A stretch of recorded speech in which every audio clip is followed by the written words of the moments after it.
In fact, 44% of college students do not graduate within 6 years. 2/3 of these students leave for financial reasons. 3.9 million students leave school every year with student loan debt and no degree. So there's an education funding crisis in this country. Now, when we look at where students get money for school, there are the traditional sources like federal loans and grants, family resources, private loans, school scholarships. It's very hard to make any sort of progress in terms of changing the financial aid landscape in these areas. But there are 2 areas where we can make a difference. The first is private scholarships, and the second is education crowdfunding, which is becoming more popular as the cost of tuition rises and financial aid stalls. Now, they each have their own sets of challenges. With scholarships, donors have to deal with unqualified students, so they might receive 1,000 applications, and only 200 of those students are qualified, and they have to manually sift through those applications. Second, on the other hand, we hear about not enough students applying, so we hear about millions of dollars that go unawarded every year in scholarships. And finally, transparency in the total student award amount.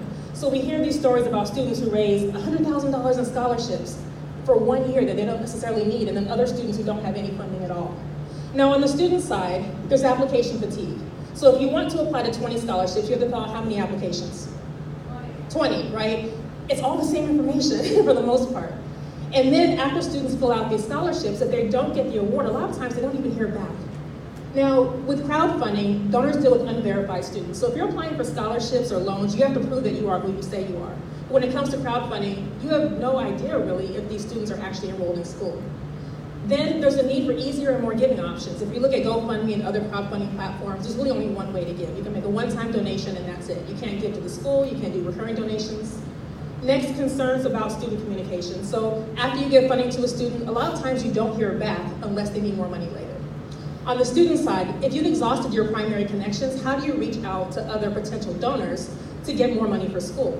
And then students are not fundraisers, so they don't have guidance or support in how to really raise money for education. Our solution, CauseEDU. It's a fintech company that increases student and college and university fundraising by making the giving process more transparent, more efficient, and easier for donors. Now, we have an integrated crowdfunding and scholarship platform. On the crowdfunding side, we have mandatory enrollment verification, so every student on our side is actually a student. We also have multiple giving options like recurring donations and direct pay to school, which have been proven to increase donor giving. We also have communications tools and fundraising tips to help students through the process so they can better communicate with their donors, and we provide help finding donors.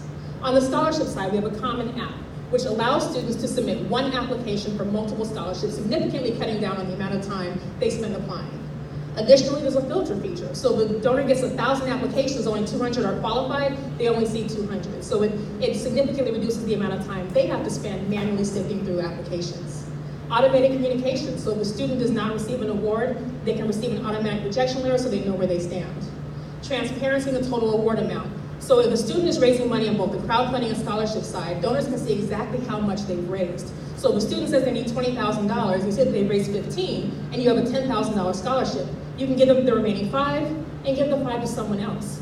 So that way it really levels the playing field. And finally, platform payments. For some reason, other scholarship platforms do not offer the ability for donors to make payments to students through the platforms. And then finally, financial literacy, because it's not just about students getting money for school, but also knowing how to better manage it. Now, in terms of the market size, there are 20.4 million students in American colleges and universities in 2017. The vast majority cannot afford to pay cash for their tuition. $33.5 million is the average amount raised through GoFundMe just for education expenses between 2014 and 2016. In 2017, however, that number doubled, more than doubled, to $70 million. So there's a huge market, but they're not even tapping the market. 70 million divided by 20.4 million students is about $3.50 per student.